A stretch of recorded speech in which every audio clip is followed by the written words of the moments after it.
or sometimes not. I use Zoom though. Zoom. I love Zoom. This one's really good for webinar manager. That's what Dan was using yesterday. That's what you guys were doing yesterday when I was here. Yeah. I like to use Zoom. I can record, but I'm sure you can record it there too. It records it. It Screen shares, all that. It sends notifications. It lets people that didn't come. Awkward situation. It was very small. Yeah, same thing with when I upgraded Zoom to the webinar feature. It was just a small sheet. It's not too much, so not in comparison to all the time it saves. Right.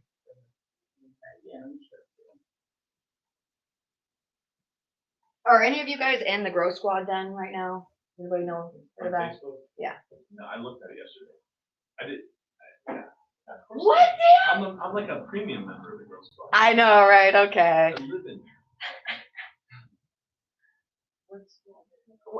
Grow Squad Den, I'll talk to you more about it towards the end of today, but it's a online coaching group that I do for free, and we do a live call every week.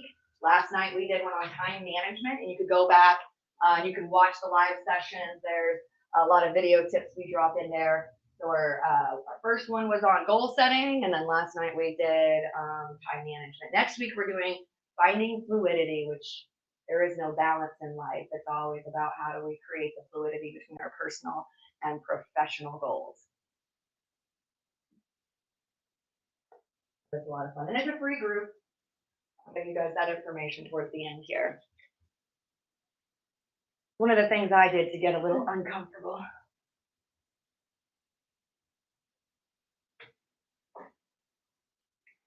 You just let me know when you're ready. Yeah.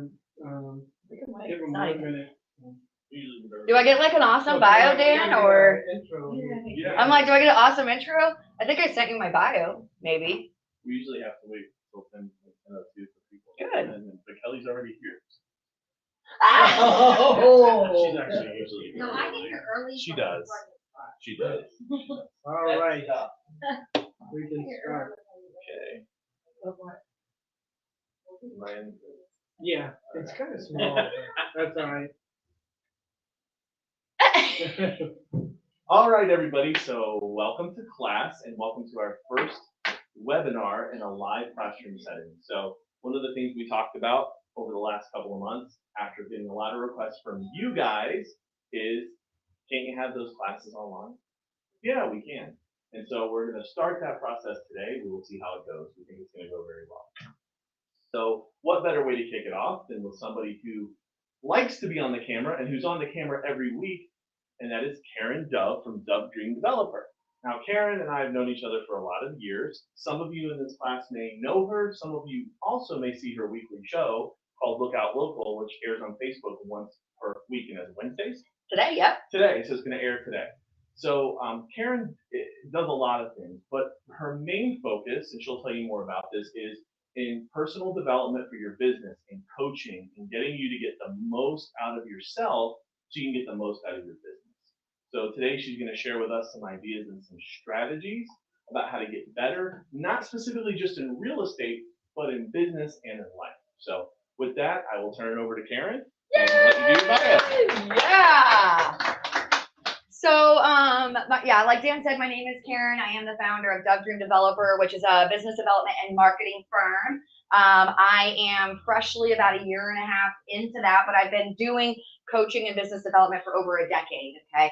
I truly believe in maximizing the return on your time. That is the foundational element in which I teach. It's about loving what you do, living in where you love, having a passion, living in it, and really attracting people to want to buy from you versus selling to people. So I really teach about the law of influence. How do we influence people? How do we do the activities that put us in the right places at the right time so we can get where we want to get, spending less time, making a lot more money, and really having, like I said earlier, that fluidity in your life, because there isn't a balance. You can't just shut work off, especially in real estate, right? That phone rings all the time and you've got to answer it because the buyer will move on to the next if you don't. So with all of that, I've taken some steps in developing and kind of stepping outside my comfort zone to grow. And one of the things that you'll hear me say most often is, welcome to growth zone, okay? Because literally, if you're comfortable, you're not moving anywhere. And if you're complacent and comfortable and in all these places and doing the same things or doing the norm, you'll never break free and get out and move on. So even in your personal life, we have to do things that are uncomfortable in order to grow. But that uncomfort level, I don't want you to think about it as being uncomfortable. I want you to think about it as being in growth zone. Okay? Something big is going to happen when you step out of comfort zone. You step out and you're giving yourself the opportunity. You're having faith in you. You're putting out into the world that I can do this. And the law of reciprocity says you will do it. You just have to have those clear intentions, and you have to understand where to step out of your comfort zone so it'll be most effective for you. So today we're kind of going to get into this topic of, well, what does it mean to kind of get out of my comfort zone? What is my comfort zone? What are some of the activities I might be doing that I'm kind of stuck in comfort zone? And what are some things I might be able to do to kind of get me out of my comfort zone and push me into that growth zone? Oops. I don't know what happened. I think I hit it twice. Oh, so what is a comfort zone? Sorry, my font kind of got messed up. But it's a place or situation where one feels safe or at ease, right? It's normal to us. There's nothing alarming. We're just kind of going with the flow. It's safe, okay? Now, I want you to understand that growth zone is a safe zone as well. And you can put yourself into a growth zone, and as long as you have the right collaborators and team support around you, it's very safe, okay? So don't do it alone. That's the number one thing I'll tell you is don't do it alone. And we'll talk about that a little bit more as we move through today. So I want you to think about, if you're thinking about your professional life, is where you're at right now a safe place? Is it a comfortable place? Or are you challenging yourself? Are you really teetering on that growth zone level? Or are we just kind of staying back because we don't really, there's a lot of reasons why people don't enter growth zone. They don't know what to do. They don't like the way it feels. They don't have the right support around them, or they're not sharing their goals so they can get the right support around them. So in order to attract people to be on your team and collaborate with you, reach to help you get where you want to go and to remove some of that uncomfortableness when you're in growth zone, you need to share what you're trying to accomplish with those around you. You're going to attract them to what you're trying to create and the vision that you see for your life and for your business. And when people like what they see, they like the direction that you're going, guess what happens? They're inspired and they want to join your efforts. They want to join that march with you, whether it's just being a supporter, whether it's sharing your posts on Facebook, whether it's sending you clients, but they want to help you reach those goals. But if we don't share that, we don't get people to be on our team. And sometimes sharing goals can be very uncomfortable. It's uncomfortable because if I throw a goal out there, what if I don't hit it? Right? And is that going to affect me?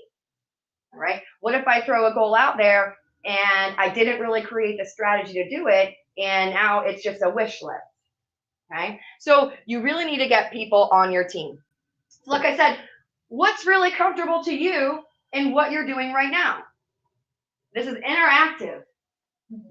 Okay. So what are you doing today that is very comfortable to you? Working with buyers. Okay. So I work with buyers.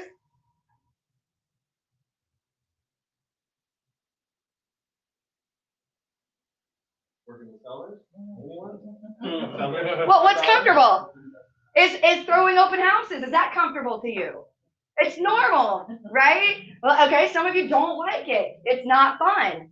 But some of you, it's fun. Maybe that's what you've been told. This is the norm. We got to do this. Let's do an open house. Let's try to put people in there. Maybe that's comfortable to you, okay? What's another thing that might be comfortable? How about if I'm model sitting, right? I have somebody that, I also am a realtor, and I got these builders who need people to sit in their homes, and it's just comfortable to camp out in front of that desk all day and just sit there and try to let people walk in. But is it really that effective with your time? It depends. It can be, it cannot be. What are you doing with your time while you're in there? You know, because there's a lot of downtime where you're not seeing people walk in. And are there things you could be doing in that time that you can still move yourself forward? So maybe sitting in a model home might be comfortable to you, or maybe even just sharing my stuff on Facebook, just having my profile up. This is one of the things that frustrates me a lot about the real estate industry. They throw up a Facebook page and then they throw every listing they have on that page. And that's all they post. How many people are really looking to buy a house 3, 4, 5 times a day? And if the only information you're giving people is buy for me, buy for me, buy for me, what are they going to stop doing? Looking at you, following you. They're going to unfollow. They're going to leave. Right? So are you just doing the things that you think are comfortable on Facebook? You know, and or even other social media avenues.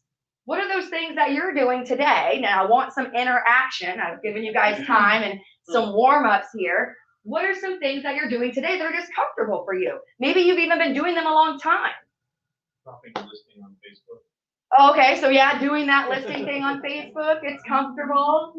It's easy. I don't have to look at anybody. Sure. I can put it out there. Networking is comfortable. Okay, so going to see people and meet people is comfortable. Okay, and you know, again, we're looking at the efficient use of our time. So we'll talk about networking a little bit more, and collaborating is really kind of how I like to word that. Okay, it's collaborating. We're really searching and interviewing people that we can attract to our team to help us reach our mission. So I really want you to think about that mindset change, because it is a lot about mindset in the activities that you're doing, right? If I don't know what I'm going for, if I just go network, because network has become a very fluff type word, right? Very fluff. People might say, well, I'm going to go network. They walk away with no business cards, no leads, no meetings, nothing. So you're really not networking, you're net wasting. I mean, I don't know how else to say that. So yeah, we can get comfortable and complacent in networking, but I challenge you to think of that differently. I'm now interviewing for collaborators. I'm interviewing for collaborators. Okay. So when you're networking, you're typically out in a place where there's other business professionals, right? So you really need to come up with, how am I going to identify right away if they're a good collaborator or not? And if they have the opportunity to be a good collaborator, let's set a meeting from the meeting. Do not walk away with, I'll catch up with you later, because guess what you're doing now? You're on this hamster wheel of phone messages and spending time. And every time you pick up the phone, you can hear ching, ching, ching, ching, all your change dropping out. Because again, we're spinning our wheels, wasting our time when we could do things more efficiently. Okay, so I want you to think about that. So maybe being a part of the Realtors Association is comfortable for me. I go there, I go to the training sessions, you know, I go to the business affiliates or business partners things, and I just take all the freebies. I don't talk to anybody, I just leave. And it's true, it's what happens. I'm a business partner, I see it, you know, it happens. So are you just doing the comfortable things at the Realtors Association? You know, your CEUs, your, you know, going to the membership breakfast. But really, we're not in that growth zone if we're not creating the strategies to implement while we're there to generate results or create collaborative relationships. The biggest myth that I have in people in this industry is that realtors are in competition with each other. And that is absolutely not true. Realtors should be collaborators with each other. And we'll go through a little bit more about why here in a minute. Because your personality style, your behavioral style, what you want in your clients, the size of clients you want, the type of clients, all of those things is different than the person sitting right next to you. And there's no reason you should be living and doing work in an environment where you're not happy, when there's plenty of people out there you could work with that will make you happy. Take those people that don't make you happy and give them to the people that make them happy. You still get your referral fee. Take those people that they don't like and take them, you now give them the referral fee. It's about working in synergy and that fluidity and where I really enjoy being. So maybe you just like Zillow, you know, and I don't know, but maybe you just like using Zillow and that's comfortable for you. And I'm just going to go, yeah, I know, right? All this misinformation and, you know, all of those things. But I really want to start challenging you. If you really want to grow and you really want to set yourself apart, you've got to start thinking outside the box. If we're doing the same things that everybody else is doing, then how are we ever going to be different from them? And how are we ever going to reach the people we need to reach? It's not about oversaturating the markets that are easy. It's about clearly identifying what I want to achieve, right? And then how am I going to get there? So when you ask about what you want to achieve, I want you to talk about what the goals are, okay? So if you're listing houses and you're selling homes, I want you to really think about how many listing appointments you want a month. And of those listing appointments, how many contracts do you want? Okay. And I want you to boil it down even more. If I am going to the Realtors Association, if I am going to a networking or collaborative interview opportunity, how many people do I want to meet and set an appointment with? And for what reasons? Do I want to talk to, and I'll go this later, but do I want to talk to the daycare owner because I'm looking for families that are adding? So then now I can start to be collaborative. And let me tell you, when you're doing business in a collaborative relationship, your sales cycle, I'm sure you know, is so much shorter, right? You spend about 30 to 60 minutes closing the deal, okay? Versus if I'm going out and prospecting it, I'm spending about 160 hours to generate that lead, manage that lead, get that lead to all the listings, and then close that. And I only get to close 1 out of 20. Okay? But in a collaborative relationship, I close 1 out of 6, and it takes me about an hour. So instead of going out and trying to look for prospects, if we interview for collaborators, we're putting ourselves in a much better position. And it can be uncomfortable because you're not really sure. We don't know what we don't know, and moving into new ventures can be very uncomfortable. So when we're talking about goals, I want you to make sure that they're very specific, right? Those SMART goals, they need to be very specific as a number. What number is that you want to reach? If you're looking at increasing the size of your listings, okay, then be conscious and write it down. I'm looking to get houses $200,000 and up. I want 5 a month, 5 a quarter, whatever that is. But if you don't write it down, it won't happen.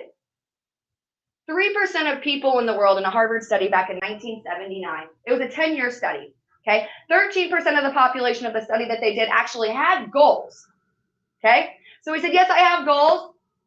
Those 13% of the people that had goals, they did amazing. They made double the amount of people that didn't have goals, which is great, right?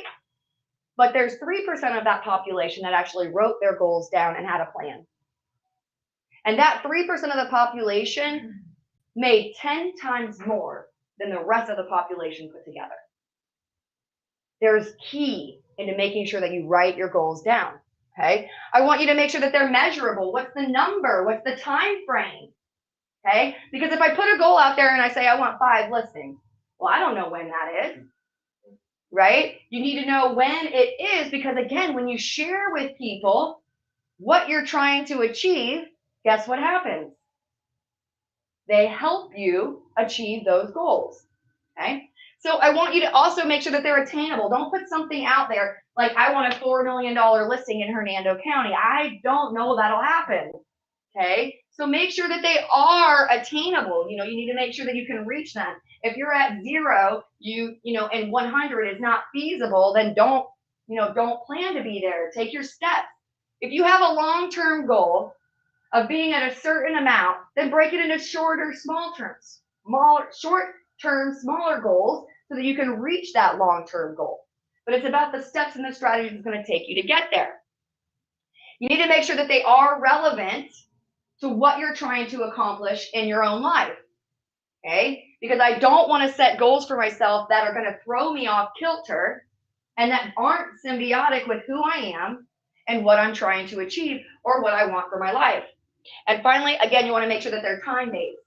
This gives you that sense of urgency. When we leave things that are open and hanging out there, we don't have that sense of urgency and that commitment to really get it complete and get it checked off the list. And there are certain behavioral styles that absolutely love just checking stuff off the list. So if you're one of those people that likes doing that, then list your activities that you need to do to reach the goals. If I need to get 5 appointments with collaborative partners a week, I better be going to 2 events and booking 3 because one of them will probably cancel, right? So are you setting those simple goals? Okay. So once we start setting our goals, then we start to understand, well, where do I start? Now I might have these goals, but where do I really start in finding the path that I can get there? And I've said to you before, nothing great comes out of comfort zone. That's just complacency. That's just average. That's just great. Okay. But when you actually jump into and start moving into that growth zone, great things happen. And so, like I said, I don't want you to think about it being uncomfortable. I really want you to think about it being a growth opportunity for you, because growth is exciting. Uncomfortable is scary. A lot of this is mindset, and what you tell yourself will dictate your attitude and the commitment for you reaching your own goals. If there's something you don't like, flip it into something that you do like. Okay? I don't like networking. Well, I do, but if you don't, I don't like networking, but I like interviewing for collaborators. So I'm going to go interview for some collaborators. Okay? I don't like cold calling, but I like adding to my lead funnel. Okay? So flip it, because really it's the intention of what you're trying to create, not the action of what you're doing. Okay? And that's key. It's the intention of what you're trying to create, not the action that you're doing. So once I start to get uncomfortable, where does that take me? And like I said, you'll get growth rates in exponential amounts. Because like I said, it's exciting. You get revigorated. It's new things. Something new, opportunity, new experiences that come along, new people you get to meet, new paths you get to take, and new successes that you'll see. So you'll grow professionally. Okay? You'll either grow your database, you'll grow your knowledge. In your personal life, you'll have much more satisfaction. And if you're taking some of the key steps that I'm telling you and understanding where you're happy, and we can create that fluidity between your personal and your professional life, your personal life is going to just be so much more fulfilling. I was in a spot, I do a lot of networking and business building and collaborative work. And I've done collaborative work. It's how I built my business for the last 15 years. Okay. So I do that. I go out, I spend a lot of time meeting with people. And then I started to realize that I was doing a lot of time out there meeting people and I was helping people, but I really wasn't setting goals for myself. So you have to be careful that you're not giving your time away to people, helping them or meeting with them, and forgetting your own intentions. Okay? Because then we're back in that hamster cycle. It happens to us all. It happens to us all. And let me tell you, once you've taken a step into growth, guess what happens when you're in that spot? You get comfortable. And guess what you got to do again? Step out again into another growth zone. So your comfortable zone may start very small. And you'll see it growing bigger because your experiences allow you to be comfortable with that new uncomfortable experience after you've experienced it. I know that sounds kind of weird, but it's true. Once you've done something and you become familiar with it, it is now comfortable. And you've got to do something else to stretch yourself to a new goal. You're also going to grow in your collaborations. Like I said, you're going to hear me talk a lot about collaboration, because I really believe the key to success and the key to your personal fulfillment is collaborating with others. You'll get great satisfaction out of helping them grow, and you're going to get great satisfaction out of their willingness to help you grow. So for example, I have the Lookout Local show, right? Started it about a year ago, launched it, and I have collaborative partners and my team players. Now I've coached over 250, 500 different local businesses. So I have a large network of people that are very committed to helping me. Okay. So when I launched the Lookout Local show and I shared with my network what my goals were, I thought I wanted to get to 1,000 viewers by the end of, or 1,000 followers by the end of 2018. Right. And I launched the show in June. So in 6 months, I wanted to naturally grow and have 1,000 followers. I had 1,000 followers in less than 3 months, and I had over 2,000 followers by the end of 2018. Now remember, I was taken out of my business from October through December. So how did my business continue to grow when I wasn't even there? Well, because I had great collaborative partnerships who in my absence said, don't worry, we're not letting your goals fall behind because something happened to you. We got you. And they took over sharing my show. They took over doing the collaborative things. They went to people and they dropped off cards and they got viewers and they brought people to the pages. I just worked with them. I just shared my goals with them. And they were so committed to helping me reach those goals because they knew it was important to me that they jumped right on board to help me do that. Now, I don't ask everybody in my network to share everything I do. Okay, so as you have collaborators, you're going to find you're going to have collaborators in different areas. And again, it's going to be uncomfortable when you start relying on other people for your success, but it is very satisfying when those people are helping you succeed. Okay, so don't be scared of it. One of the things I'll tell you in collaborations is it's got to be mutually beneficial. Like I said, don't get into the habit of helping people and they're not helping you. And at the same time, don't let people help you when you're not willing to help them back. So if you're asking somebody to share your listing to 5 of their friends, then you better be saying, what can I do for you in return? And it could be as simple as, hey, could you pick this up, or those type of things. But you really need to have that reward or that mutual trade-off when you're asking your collaborators to work with you, to help you. Because again, collaboration means we're both working together to reach the same goal. Collaboration doesn't mean you're doing everything for me and I'm not doing anything for you, right? Because you can get into those off cycles. And if you do, I just simply go, hey, Dan, you know, we've been working well together for such a long time, and I just realized I'm not really getting many referrals from you or any leads from you. Is there something going on? You know, what can we, you know, is there something going on with you? Did I do something? And just ask them. Because a lot of times what you'll find is they've just got some struggles in their life, and they may need you to help them get through that so that you guys can get back. Or you may find out that you might have done something that really kind of made them unhappy. You know, you never know, but you just want to make sure. You're also going to see growth in your sales, okay? Because when you get into the uncomfortable zone, and I'm going to give you some strategies about how you reach your clients, how you build those relationships, and how you build those teams around you so you can reach those same goals, your sales are going to dramatically increase, okay? So again, you're going to have more time to work with clients, because if you're collaborating and you're getting out of your growth zone, again, you're going to hear we're being very specific in what we're doing, which for most of you is very uncomfortable because I sell houses. Anybody can buy and sell. Anybody can buy a house or sell their house. So I work with everybody. And that's typically what I hear. Okay, so it's uncomfortable to really identify who do I like to work with, because the fear of the unknown can be overwhelming. Okay, so as we get into this question, you know, who are you trying to reach? And again, you must be very specific. You must be very specific. There's a few ways you can identify this. What's the size of the house you want to sell? Okay. What's the size of the family? What's the neighborhood? Is there a value? What are the types of people you want? When you can identify who and be very specific, you will save time, you will save energy, and you will save money.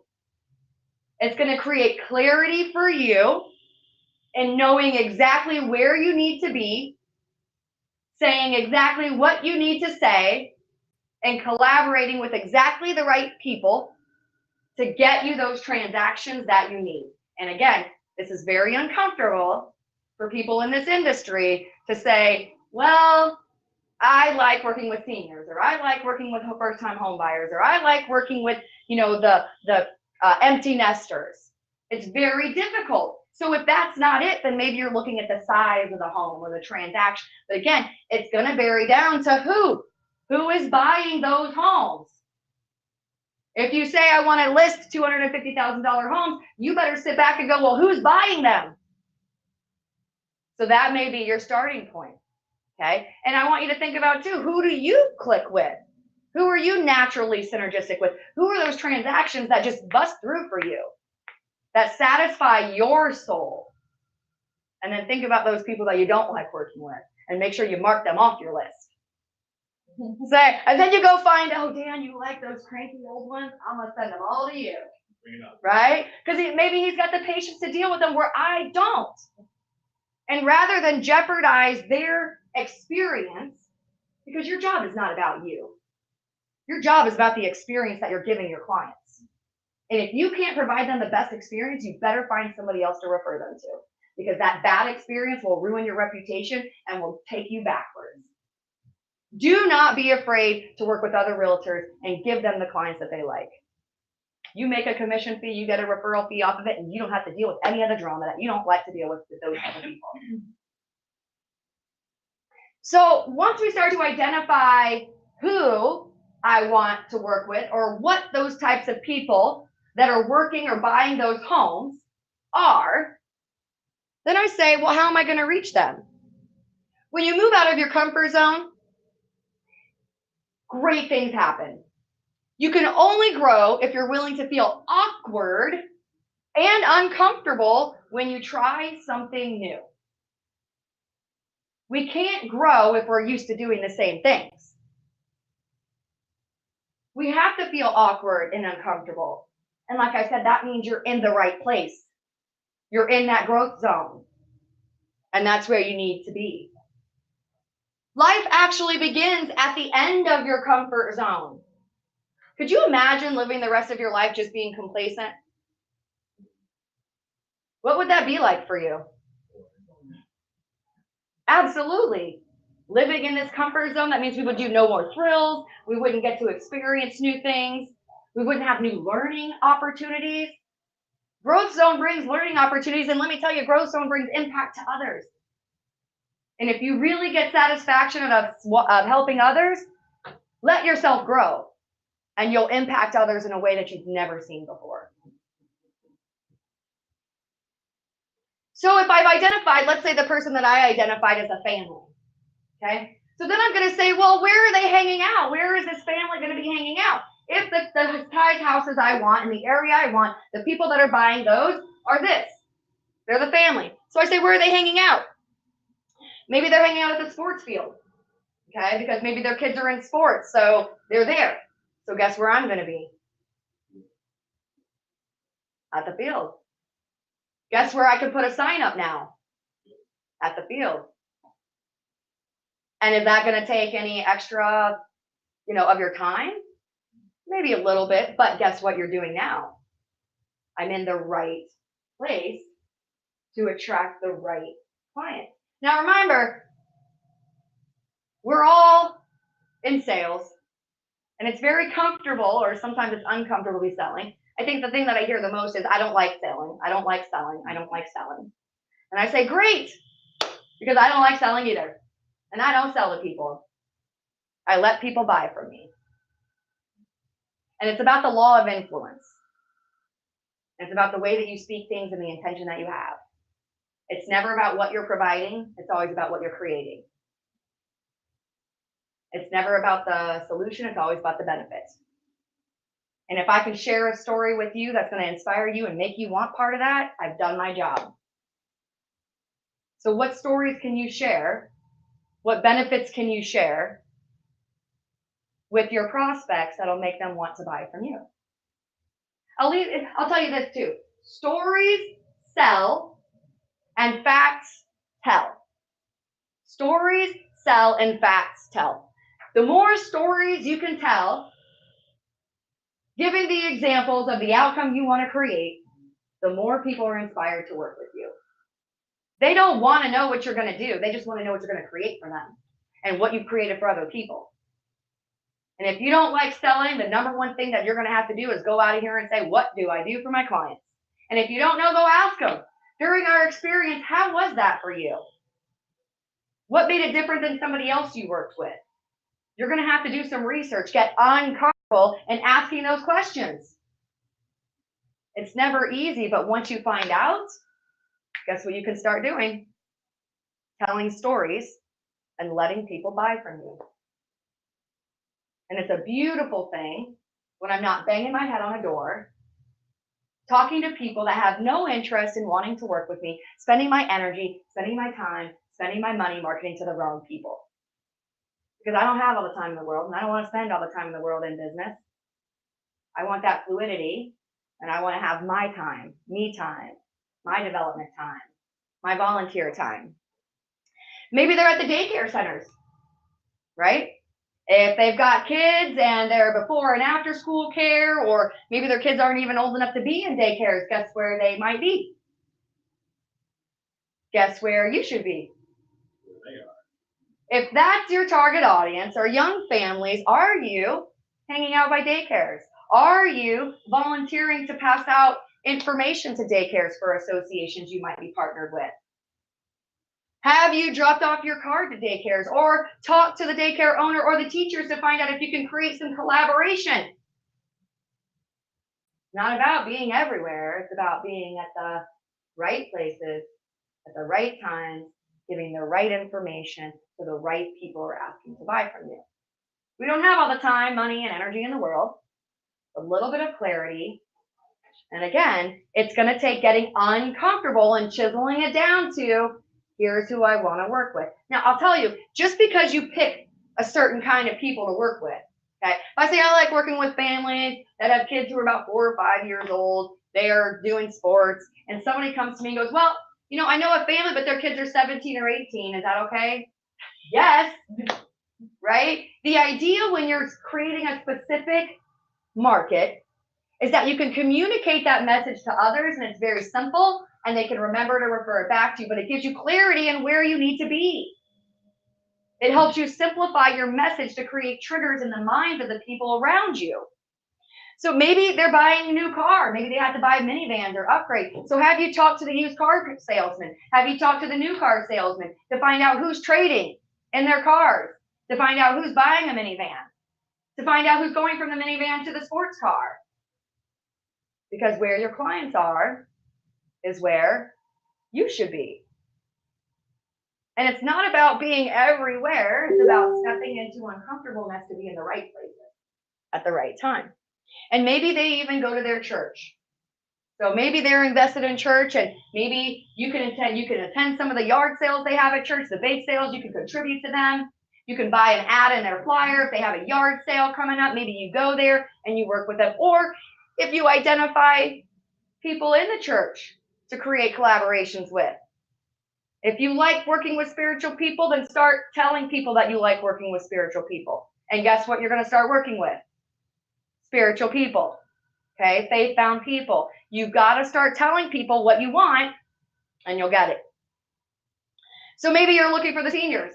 Yay! Right, we are in Florida. Okay, so where would the seniors be hanging out? Maybe we start to identify the gyms that have the Silver Sneakers program. Okay, because they get it for free. And if they've got seniors coming right in, they've got a program that's already marketed to seniors. So can I talk to that facility about creating some collaboration with them? Or putting my flyer up or my business cards in their location? It's not about going out and prospecting to everybody, people, because let me tell you something. You can go out and you can prospect all day long looking for your clients, and I'm telling you, those are fish. Okay? Those are your fish. Your goal is to find your fishermen, the people that go out and bring your fish back for you. So if I know that I'm looking for seniors, I can go to the gym that has Silver Sneakers and say, hey, fishermen, can we create a trade? Can we create an agreement? I would like to do this for you, and you can do this for me. And now we're fishermen. I'm sending my clients to them. They're sending their clients to me. And now I'm not out fishing for a new meal every day. Instead, I'm looking for another collaborator who's sending me 15 meals a day. What about at the golf clubs? I mean, we are in a retirement state, right? Do seniors like golfing? What are some things that you could do at the golf club? right? You know, there's a lot of different things. There's a lot of different opportunities. What about physicians, right? They need to have a physician. Are you identifying what the client need is and looking at where they are so you can be there? It's not always easy and it's not comfortable. And maybe you know that they are looking to relocate. So then where do you be? And how do you identify that? You need to know where they're hanging out, what they're thinking, what part of their life they're in, what transitions they're going through, so you can fulfill that need. And it's going to take you having to understand that it's about getting a little bit uncomfortable and doing new things to experience amazing growth. Amazing growth. So what's important to them? Maybe safety is important. Okay? So what is important to the client you're trying to reach? Because if you understand what's important to them, you know the key points to present to them. And I know how to establish myself as an expert so that when they need me, I'm here. Because if I know what's important to them, I can create resources to fulfill that need. If I know school is important to them, maybe I'm going to put, here's the schools in the county, here's their rating, here's their population. Here's testimonials I've gotten. Here's some pros and some cons about each school. When you're providing the information that your clients want to see, they just want to buy from you. But if schools aren't important to them and they're the seniors and I'm giving them a school list, right? So you have to be very specific with fulfilling the needs of your clients. Maybe they want to make sure there's lots of activities to do, right? So you can send them our Lookout Local show and say there's plenty of activities to do. You can. So maybe they're looking for things to do. So maybe you have a things to do in Hernando, 30 minutes from Hernando, an hour from Hernando, 2 hours from Hernando. What resources are you providing that just make it easy for people to buy from you? Because if you're not using any of those resources, you're really not making it easy for people to buy from you. And maybe, again, maybe church is very important to them in their faith. So maybe you need to have that understanding and put those listings together and let them know what's here. Because especially if they're relocating, how are they supposed to know? And we're not the professionals. We're just the buyers. You're the professional. You have to be the expert. You might have to do some research and not fun stuff. But guess what? Once it's done once, it's done. And you just have to update it on an annual basis to make sure you've got everything included. So seniors, it might just be the weather, right? They might just enjoy the weather. A lot of seniors move here because it is sunny. So how are you going to reach them? Well, we talk about the weather, right? Maybe we put out there, again, they might want some activities to do. Maybe they want to be close to their family. So you find out what's important to them and you start writing those articles and doing those things that get you a little bit uncomfortable to reach those results. Maybe they like vacationing. And so you can share with them what kind of vacation areas are around, what are all-inclusive resorts nearby, what cruise ships or ports are near. So once I've determined really who they are, where they're hanging out, what are some of the things they like to do, then I say, well, what do I do now? I've got all this information, and exactly what do I do now? Because growth can be scary. And a lot of times people look in the eye of fear and they procrastinate, and you don't get anywhere. And we end up doing the same things we've always done, expecting to get different results, and we don't. And most of the time, if we're doing the same things we've always done, we can't even grow or maintain that growth or maintain where we're at because we just get so complacent. We're not invigorated. We're not excited. We're not motivated because it's the same old, the same old, the same old. Don't let fear stop you from your ultimate success. You need to challenge yourself. Disciplining yourself is the #1 key to being successful and to growing. You can put it out there, I'm going to do these things, I'm going to do these things, but if you don't challenge yourself, you will not do it. So what are some of those things that make you uncomfortable that we could be doing to reach our audience, to reach the ideal clients we want, to establish ourselves as the expert that's providing exactly what they need specific to them? Well, maybe I can post some videos. Maybe I can create some Hernando County school review videos and just do a video and put those on my Facebook or my website. And now I become that resource, that expert, because I know what's going on. Here, you want to know about the schools? Here's 5 videos on the schools I have. Middle school, elementary school, private schools, and high schools. What can you do? Getting on camera isn't always easy, but it sure is easy after it's done. You have an easily repeated message saying exactly what you want it to say. You don't even have to be there, and people will share it for you. Ah, heaven, right there. Okay? What about going live? I know a lot of people are doing some live nowadays. If you've got a new listing, maybe you can go live there. It's some keys I want you to do when you go live. If you're showing a listing, show the neighborhood, show the houses next door, show the backyard. Because people don't just want to know the house, they want to know the experience they're going to have living there. Okay? So share some of the neighbors' houses, the different views that you have. What about public speaking? I know, right? I was like, no, not me, not me. So public speaking is an amazing way to grow your business. Why do you think that is? People get to know you. They get to know you. Build your confidence. That builds your confidence. You're establishing yourself as an expert. But key, I'm speaking to a group of people that could all be my clients or my collaborators. It's genius. Who else is out there speaking? But what I do not want you to do is, I'm a real estate agent and I have these listings.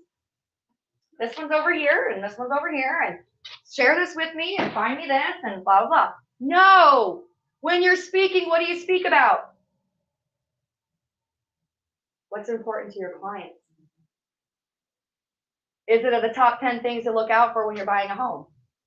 Is it what to look for when you're looking to relocate? Is it how to identify if the neighborhood is safe? These are simple topics you can share that are going to start to establish you as an expert and put you in front of people. And then, oh, well, she knows how to make sure the neighborhood's safe. I'm going to use her when I move. Well, he knows where the schools are. I'm going to call him when I need to move. Not about telling them everything, people. It's about those bite-sized pieces that fulfill the soul and give the information they want to hear for themselves. How many of you do vendor events? I had somebody tell me once, well, Karen, why is the Realtors Association doing a training on being a vendor at a table event when we're realtors and we don't need to have tables? We visit the events.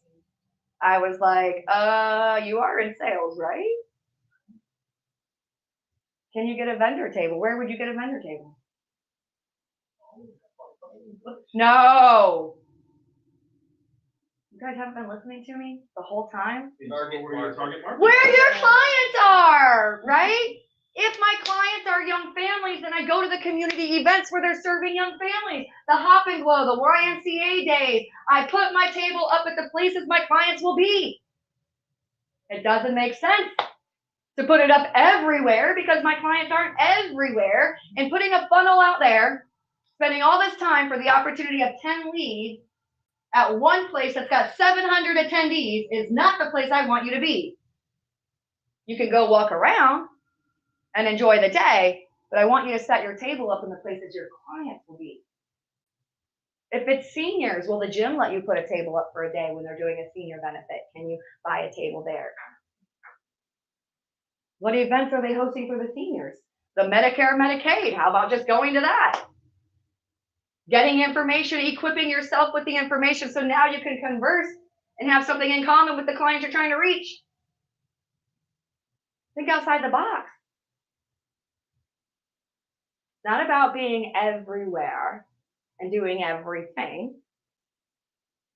It's about stripping things away, stepping in the growth zone, trying new things that are going to be effective in reaching the people I'm trying to reach. What about groups? How many of you have groups on Facebook, or how many of you have a Facebook professional page? Okay. How many of you have a Facebook group? Okay. LinkedIn group, Pinterest. These are amazing ways as a realtor or any other professional to grow your business. Facebook group, what kind of Facebook group would I create? One for my clients. If it's relocating seniors, maybe I make the group seniors that are relocating to Florida, and I start putting a bunch of information in there that set me as the expert. It's not putting listings. It's not selling. It's about establishing yourself as an expert and giving the tools they need to feel comfortable with working with you. Then they'll reach out to you and say, hey, I am thinking about moving. Do you have any houses that you want to send to me? But if you don't establish yourself as an expert, you're not allowing people to reach out to you. And it might be uncomfortable starting a group and trying to invite people and trying to come up with content, but make it simple. What do your clients want to know? And let me provide that information. You don't have to rewrite the content. I sit down on the weekend and I Google search stuff and I put them in a folder and then I pull them out and I share the articles. You don't have to create the information yourself. Just make sure you're giving the right knowledge and acknowledgement to the resources that you're getting it from, right? If you have people that are relocating, top 10 checklists to do before you leave your state. First 10 things to do when you get to your new home. You can start adding these types of things in there. They can be short videos, they could be documents, they could be posts. But if you're not creating an environment where you're allowing your audience, your ideal clients, to be in one area for you to speak to them, lifting your expertise, your level of credibility, and not turning them off by selling, because that's not what we're doing. We're educating them, building their trust level, so they just ask to buy from us. Volunteering, right?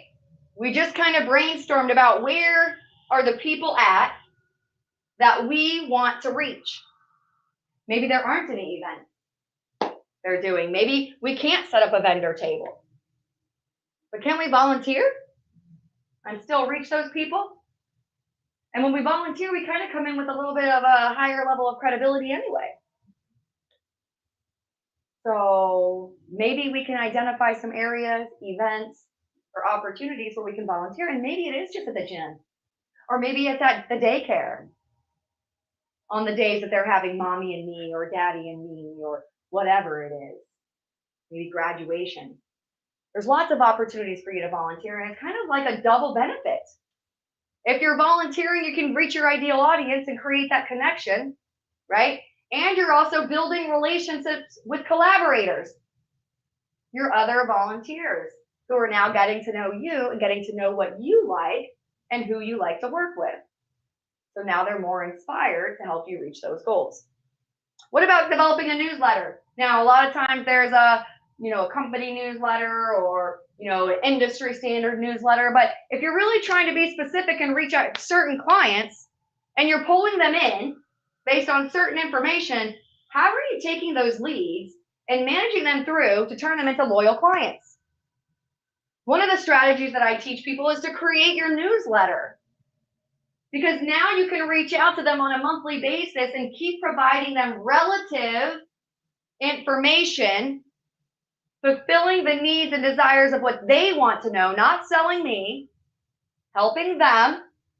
And a bonus point here, when you have a newsletter or any of these, actually, you can actually highlight your collaborators too. So not only is it about me, but what I sell houses, you got questions about mortgages. Guess what? I got a guest article from my mortgage guy about the top 10 things you need to know, or 5 things to avoid when selecting a mortgage. Now you're providing more relative information to your client, also establishing that you are a hub for them so that any additional services they need, they know they can rely on you. And it's a beautiful thing when you have people coming to you going, who do I go to when, do you know somebody that, because that gives you the opportunity to now be reciprocal and deposit into that goodwill piggy bank of others. because you can't always take out. You can't have more withdrawals than you have deposits. Remember what I said? It's about being mutually beneficial. So we have to make sure that if we're asking people to help us and collaborate with us, we better be willing to collaborate with them. Okay? And again, like I said, this collaboration. When you get into collaborative relationships, it is an amazing thing. Save tons of time. Like I said, you're going to strip out 154 hours from each new client you have. That's 154 hours that you're scrambling around right now with your head cut off like a chicken, trying to figure out what you're doing, if it's working, just to try to get that listing or to get that sale, to find out that 19 out of 20 say no. But if I have collaborators, I'm cutting that time way down. They know exactly what I'm looking for. They can break down barriers. And the cool thing about collaborators is if I'm collaborating with you and I say you need to work with Brad, my trust level with this person is now extended to Brad.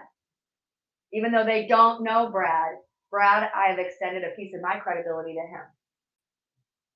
So even when people do send you business, make sure that you are honoring their credibility and you don't mess it up.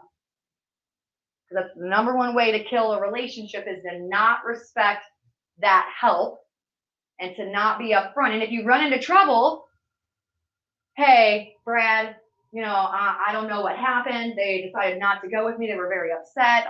I don't really know what happened. Brad said, okay, I'll go talk to them. And he smooths it out. It was just a misunderstanding. Okay. So again, I want to challenge yourself. You could swim around in the small bowl with the same kind of fish all day long. And you can fight for the same space, and you can spend the time, energy, and effort at the same place everybody else is, or you can start to think outside the box. You can jump into growth zone, and you can start swimming on your own. Because there's a whole lot more opportunity when it comes to collaboration, when it comes to growth zone. Your business and your life will grow humongously by leaps and bounds if you just have faith in yourself. If you just identify those areas that make you a little bit uncomfortable and you step into them and you take hold of them, you set your goals, you set your strategies, and you make it happen. You want to have a clear call to action in everything you do.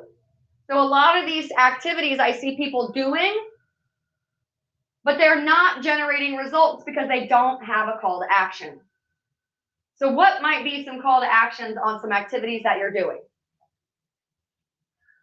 If I have a newsletter, if I have a Facebook group, if I have a post, if I have a speaking engagement, what could be some of your call to actions? Okay, click here. Find out more about this terrific neighborhood. Okay, find out about this neighborhood, but we're not talking about selling, right? So we might say, follow my page for more, industry expertise, for more tips like this. Register for my newsletter to receive them in your inbox once a month. Join my Facebook group to see our live listings. Whatever your call to action is, you need to make sure everything you do has a call to action. Sometimes my call to actions are simple. Tag 5 people in the comments. Tag 5 people in the comments, and guess what I got? 5 more people that read my post. I often will put contests out there. Hey, if you share this, we'll get a winner. I'll give a $15 gift card. Contest ends such and such. Intention is the seed that creates the future. The activities that you're doing, if you're just doing them to do them, to get it on your calendar, to spend that time, to feel like I've done it, I've done the activity, but you don't have a clear intention and a clear call to action, you're wasting your time. You're just wasting it. You're giving it away to somebody else because you don't have a clear intention and a clear call to action. I know that if I'm going to this vendor event, that I'm going to get 3 more appointments to collaborators, and I'm going to hand out 15 cards to look out local. Those are the goals I set. So I know going in clearly what I want to achieve, And it's a little uncomfortable even for me to walk in with a very specific purpose. I'm walking into what's supposed to be a social type networking, but there are tips and strategies, techniques to make it easy, okay? But you go in and it can be a little uncomfortable, but then once you get your tasks done, guess what you can do? Then you can enjoy the rest of the time. Then you can hang out with your friends. But don't get caught up in the net sitting and the net eating and the net laughing and the net drinking and the net wasting. It's about networking or collaborative interviewing. You want to establish yourself as an expert in things that you do.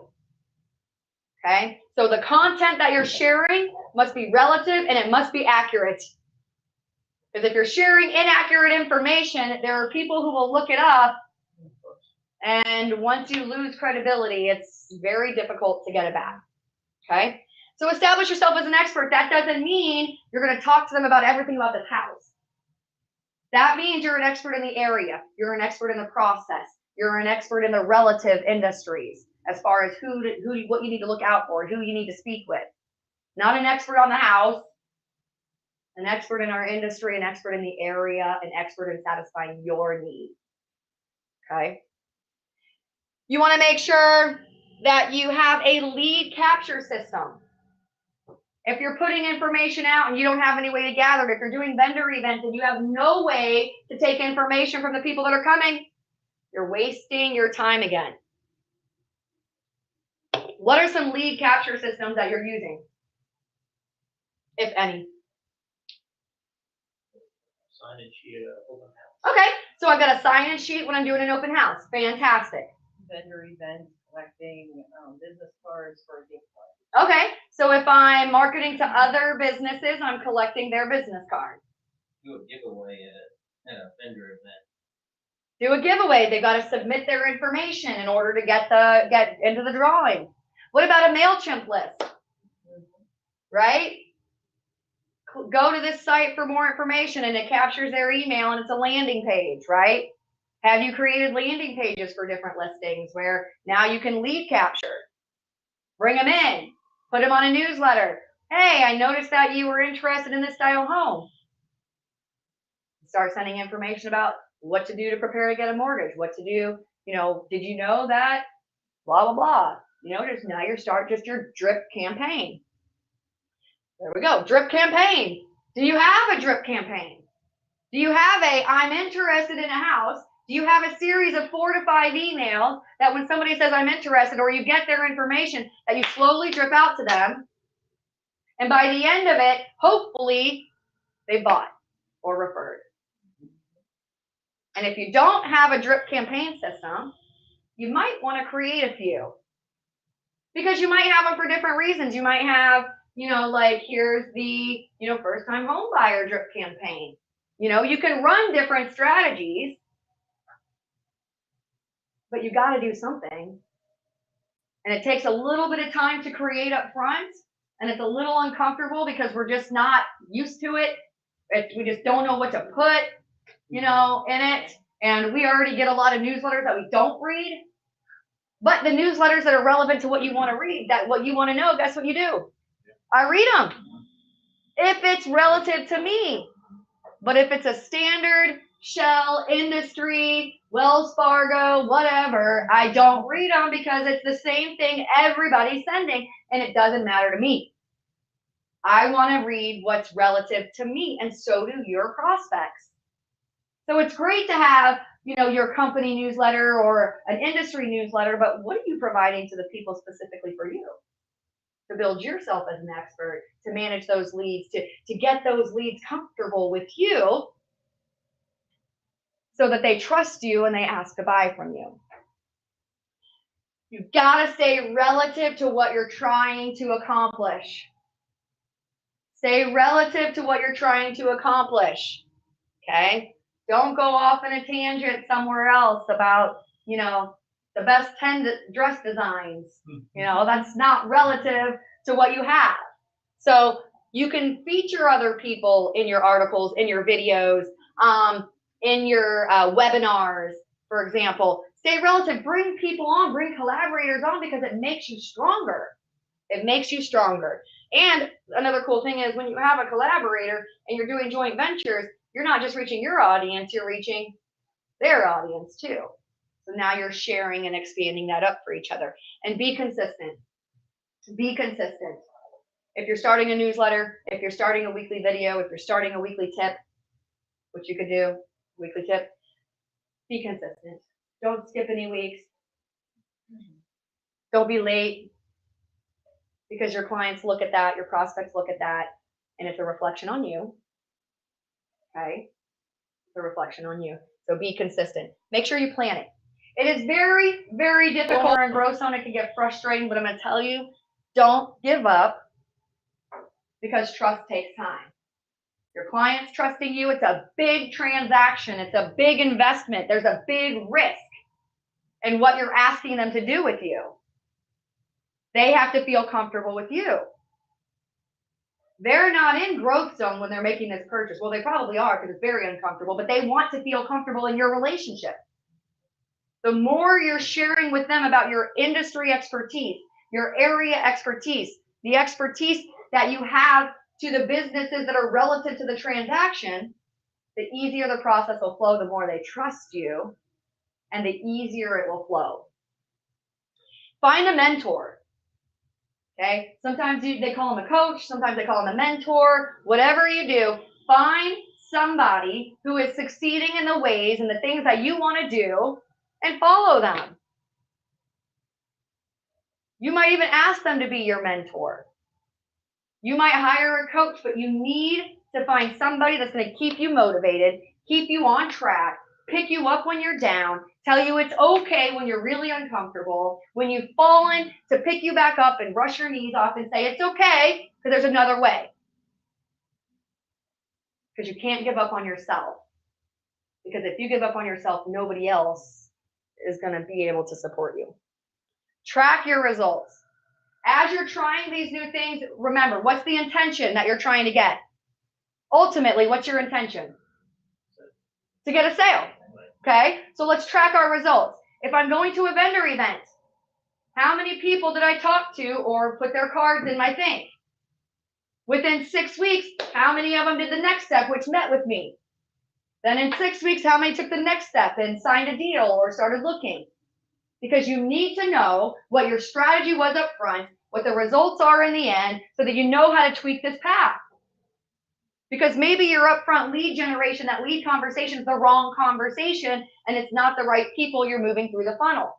Then we can change the conversation up front, the strategies up front that make the rest of the process effective. Okay? If I'm doing speaking, how many people did I put in my Facebook group after that? How many people did I sign up to go put on my newsletter list? How many people wanted to meet with me about a home or about collaborating? You need to track all the aspects in your growth, because you've got to be able to evaluate and tweak the plan. We don't ever change our goals unless maybe you've had a traumatic life event, which causes you to change in a whole different direction. But you don't change your goals. You can change and tweak the strategy that you're using to get your goals if you're not on track. But when you change your goals, you're being inconsistent. When you reach a goal, you can set another goal. But don't say, I want to sell $1 million in homes this year. Get halfway through the year, say I'm at 250 and I quit. Because that's not the answer. The answer is, let's go back to the drawing board. Let's look at our strategies. Let's look at our conversations. Let's look at our techniques. Tweak them, add a few more, maybe get specific. Instead of being everywhere, let's focus and be at the right places at the right time. Again, that allows you to tweak your strategy and be intentional. Last night on our coaching call, we did a conversation on time management, which is huge, especially for, in your industry, because it's so crazy. But when you have activities on your calendar, do you know what the intention of those activities are? And is it clear to you in a simple glance to know what you're going to be doing there to get the results of what you've intended? Because if you're putting activities on your calendar with no intention and no desire to generate results, guess what you're going to get? Nothing. You might get lucky once, but you need to set a true intention of what you're trying to do. If you're going to another training event like this, are you going to identify somebody that could be a mentor? Are you going to identify somebody that you can sit down with and have some collaborative growth conversations? Here's what I'm trying. Here's where I'm struggling. Can you help me overcome this hurdle? And you can do the same thing for them. Have an intention with the activities that you're doing, which is always going to push you towards the results that you want to achieve. And again, be consistent.